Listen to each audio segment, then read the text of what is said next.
Hey, good people. It's Pierre with the Illest Podcast. And today I am going to talk a little bit about industrial seed oils.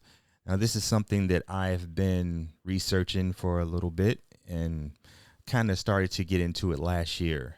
And so it started really with, I can't remember exactly what it was that got me there, but one of the first things I did was I Googled it to see what Google said, and I was really shocked at the response. It was just basically something like industrial seed oils are uh, highly processed and contain harmful byproducts and things that can be toxic to humans when they're heated.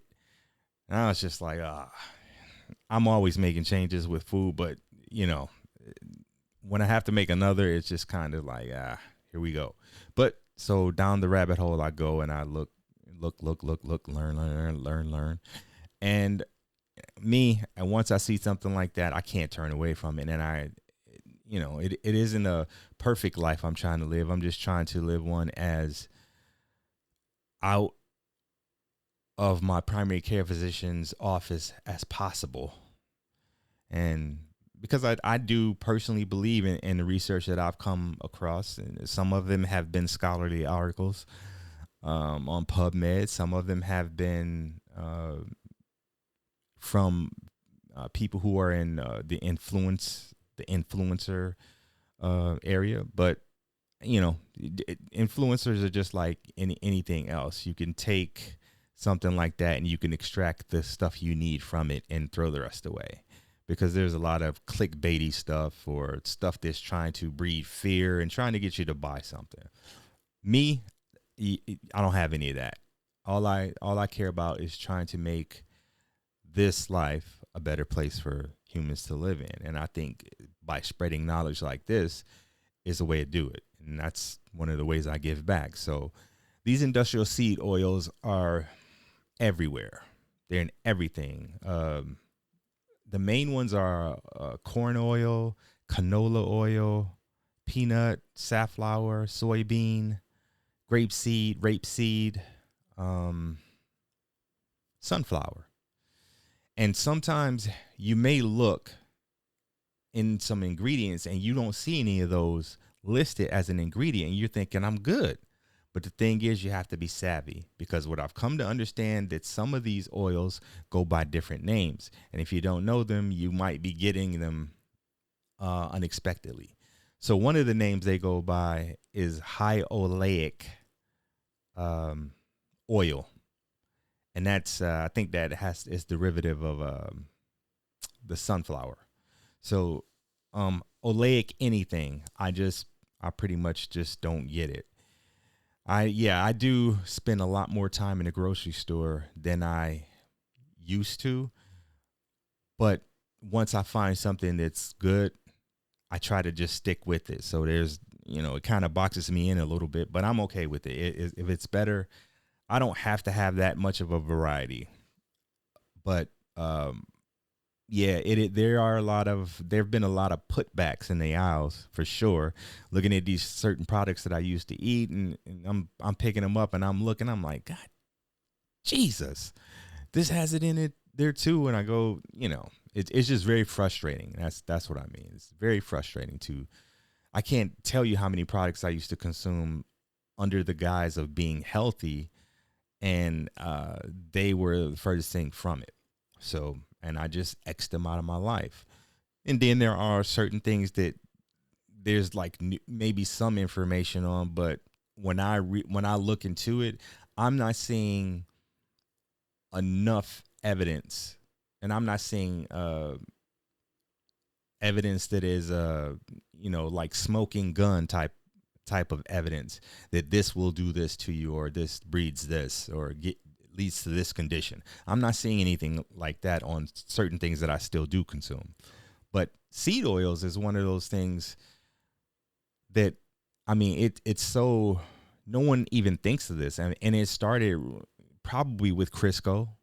I mean, I remember growing up. I'm sure most of you remember having that Crisco tin on the stove or in a corner near the stove or whatever. I seen that in many houses back in the old days, and so that was kind of like the first industrial oil, I believe.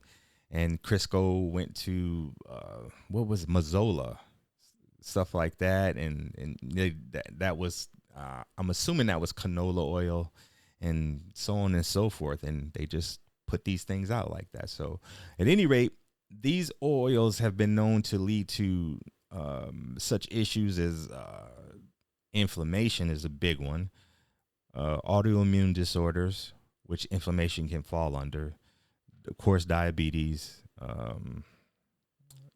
I believe gut health is another one that it can affect the gut biome and give you some digestive issues. And I've also read that it can affect the cognition of how we think and how we react to things. And so, these are things that I'm like, wow. So it does make me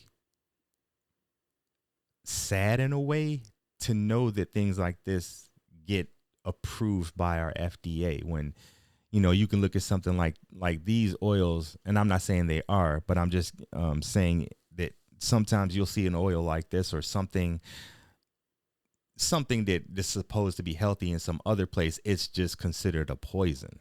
It's like that from what I understand in Europe and other places. There are things that they just don't eat that we eat here, and we call food and they call insecticide or something like that. It's absolutely crazy, and it could be a scary thing, but I can't go back and stick my head in the ground after learning some of this stuff. And even if some of the information isn't complete, but I find enough of it, because I've been seeing this forever, and then after enough times, I'm like, okay, I better pay attention to it. And so you look and you find out this information. It sucks, but I'm going to do my best to make the change, and it's very hard, but not trying to be perfect. I'm just trying to have my long years, knock on wood, have them as carefree and condition free as possible. I do believe that we can affect how we go out to some degree, and I just don't want to be like having asthma and all these other things going on. And if that means changing something in my diet, then I'll do it, and maybe you will too. That's my time today. So take some time to take a look into industrial seed oils and see for yourself. Read some scholarly articles. Don't just look at websites, and see what you think. Come back and comment, and we can chop it up. So like, subscribe, comment, and you'll probably see me sooner than you think. Peace. I'm Petey.